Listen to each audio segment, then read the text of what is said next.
Cordial saludo, docentes y compañeros. Es nuestra exposición sobre los conceptos trabajados en Derecho Constitucional. Nuestro grupo está constituido por Diana Camila Chavarro Ochoa, Nubia Yasmith Patiño Barrera, Ana Jimena Salamanca Manosalva y quien les habla, Andrea Carolina Angarita Díaz. En el ámbito del derecho constitucional, la distinción entre el poder constituyente y el poder constituido es fundamental para poder comprender la organización y el funcionamiento correcto del Estado. El poder constituyente, por una parte, es la voluntad política y originaria y soberana del pueblo que establece las bases del orden jurídico y político de la nación.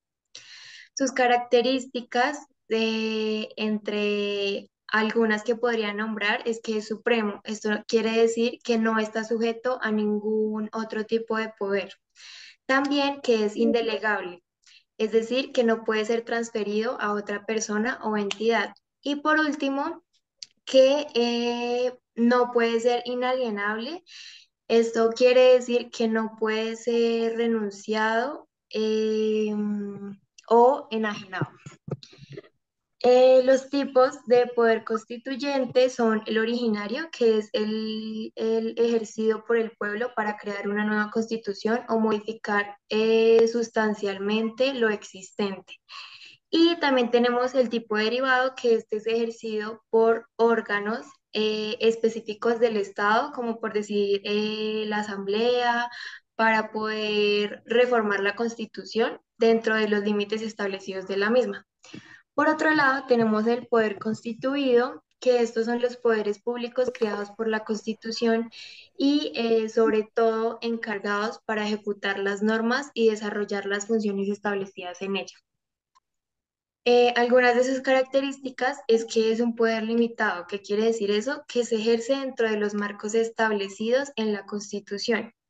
Y por otra parte, está sujeto a control. Esto quiere decir que sus actos pueden ser revisados por órganos jurisdiccionales para garantizar su ajuste en la Constitución.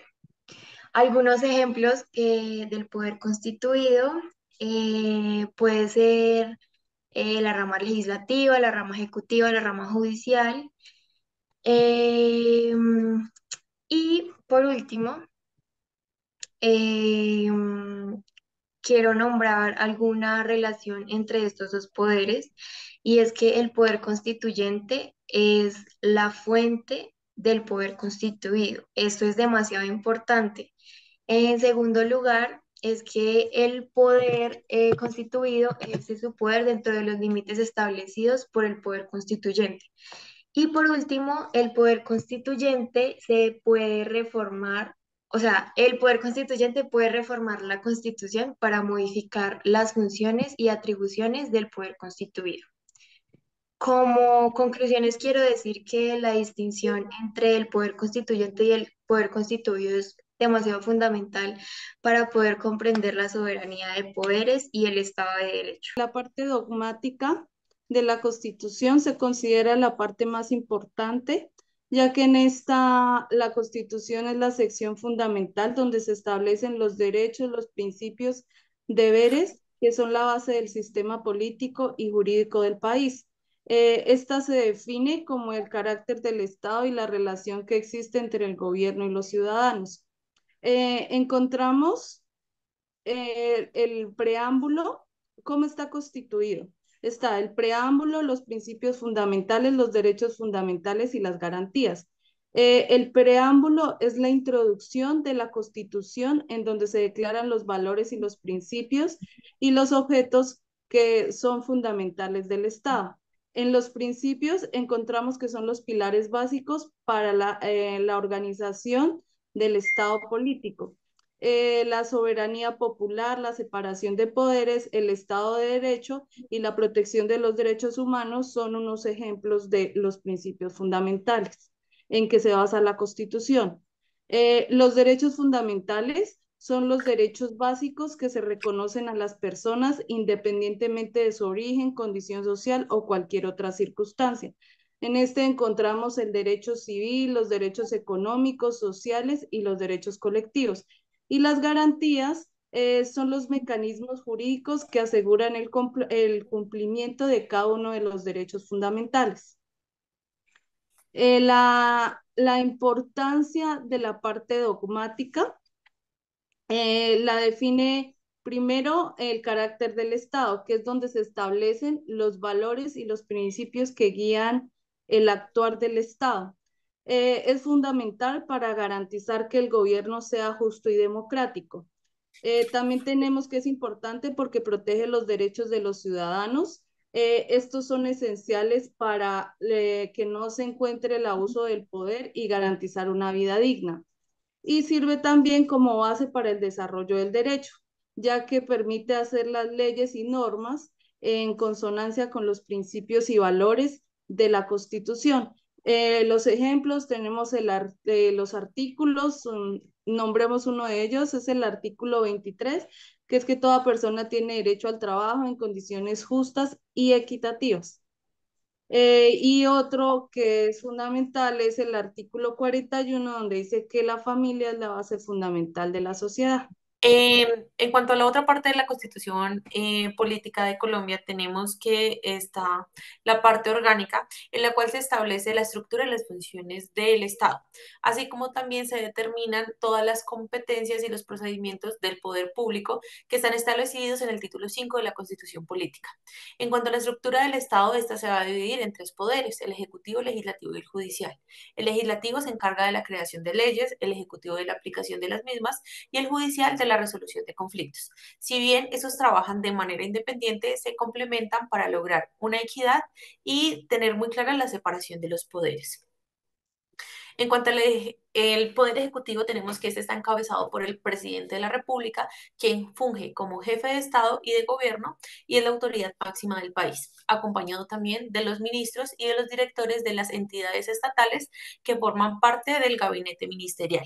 En cuanto a sus funciones, tenemos que están la de encabezar todo el tema de la promoción del desarrollo económico y social del país, garantizar la seguridad y el orden público, se encarga de todo el tema relacionado con la política exterior y la representación del país ante entidades internacionales. También desarrolla todo el tema relacionado con el presupuesto y los recursos públicos.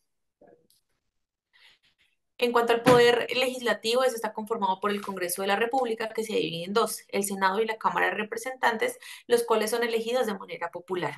Entre sus funciones tenemos la elaboración, la discusión y la aprobación de leyes de ámbito de convivencia, así como también las que rigen el poder público, la representación ciudadana en todo lo relacionado con el ámbito legislativo, el control político, tanto del gobierno como las entidades estatales, así como también la fiscalización de todo lo relacionado con el manejo de los recursos y de la función pública. El Poder Judicial está dado por la Corte Suprema de Justicia, la Corte Constitucional, el Consejo de Estado, tribunales y juzgados. Entre las funciones que tienen es la administración de la justicia de manera independiente e imparcial, la resolución de conflictos por medio de la utilización de las leyes y normas que se encuentran vigentes, la protección de los derechos fundamentales de los ciudadanos, así como también se encargan de velar el cumplimiento de las decisiones judiciales. Y por último, tenemos todo lo relacionado con los organismos de control, que entre ellos encontramos la Contraloría General, la Procuraduría y la Defensoría del Pueblo, que sus funciones se van a encontrar dadas por supervisar y controlar las acciones del Estado para garantizar la legalidad y la transparencia.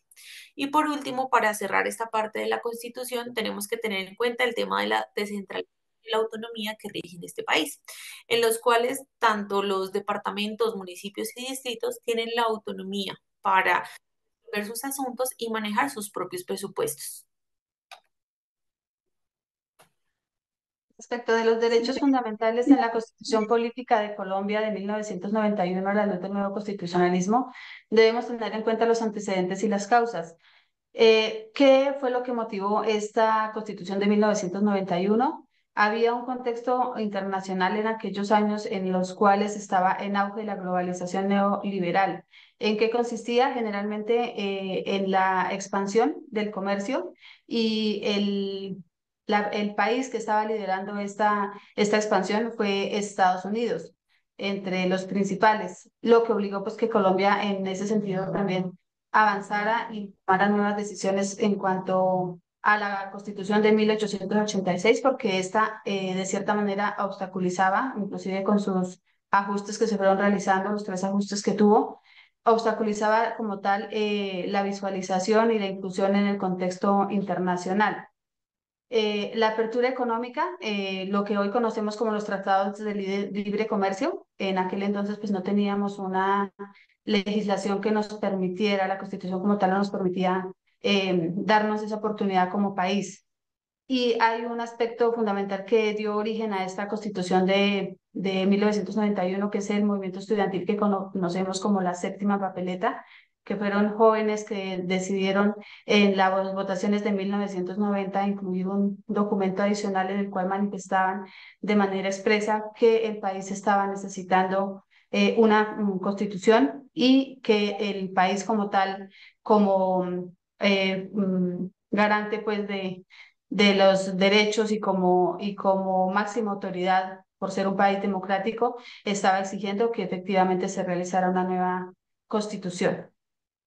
El siguiente, por favor. Así las cosas, entonces, respecto del nuevo constitucionalismo, decimos que tiene tres características: el poder constituyente democrático, el Estado de Derecho y las garantías constitucionales. Respecto del poder constituyente, podemos decir que están las asambleas constituyentes y la inclusión de los votos de los ciudadanos. Si bien es cierto, antes la votación siempre existió, no estaba contemplada como tal en la Constitución Política de Colombia. Y en la de 1991, pues quedó establecido que todos los ciudadanos tienen derecho a votar, incluidas pues también las mujeres. Respecto del Estado de Derecho social y democrático, la Constitución de 1991 en su parte inicial establece que Colombia es un Estado social y democrático, Estado social de derecho y democrático, en relación con la Constitución de 1986, donde dice que que nuestro poder, nuestro jefe, por decirlo así, nuestra autoridad es Dios. Acá la autoridad es el pueblo. Y las garantías constitucionales, entonces establece la Constitución de 1991 unas garantías a través, por ejemplo, de la acción de tutela o del habeas corpus, en las cuales se pretende la garantía de los derechos fundamentales de las personas y pues el aparato judicial es el que garantiza y hace efectiva la garantía de estos derechos constitucionales. Siguiente, por favor. Entonces, el nuevo constitucionalismo en relación con la Constitución de 1991, como bien lo dice la Constitución en su parte inicial, en el preámbulo, su primordial eje es la dignidad humana. Entonces, toda la Constitución política de Colombia está encaminada a respetar y proteger la dignidad humana. La creación del Estado social y democrático del derecho, que pues Colombia fue una de las primeras acá en Suramérica. También después se vinculó Venezuela, después estuvo Ecuador y por último estuvo Bolivia, que tiene en su constitución política el Estado Social de Derecho. Introdujo los derechos fundamentales, que los encontramos ubicados entre los artículos 11 y 41 de nuestra constitución política. Pues siempre hemos tenido los derechos humanos, sin embargo, pues en la Constitución de 1991 se acogieron como derechos fundamentales. La internacionalización de la economía y el apoyo a organizaciones internacionales, que si bien pues el país tiene la oportunidad de internacionalizarse en el comercio y en otros aspectos, pues de manera crítica se puede decir que nosotros no estamos como preparados para ir a competir con países que tienen poder económico y poder en el mercado. Sin embargo, pues está contemplada este aspecto dentro de la Constitución de 1991. Asimismo, pues tenemos la creación de una línea jurisprudencial a partir de 1991 y ese es otro aspecto que crea conflicto también porque la rama judicial ha tenido que de cierta manera asumir el rol que le corresponde al Poder Legislativo, que es el de hacer las leyes. La rama judicial, pues nos hemos dado cuenta que ha tenido que asumir decisiones respecto de asuntos que debiera tener el poder constituyente, de legislar, de decir sobre aspectos fundamentales en el país, sobre los nuevos derechos que están surgiendo, por ejemplo, la eutanasia, por ejemplo, todo lo que está surgiendo a partir de la población LGBTI y muchos aspectos que son de actualidad y que debiera ser el constituyente quien se encargara de legislar y de normar cómo actuar el país al respecto a la luz de la Constitución de 1991. Entonces, pues en estos términos dejamos planteada nuestra sustentación como resumen de nuestro trabajo para este periodo académico en Derecho Constitucional.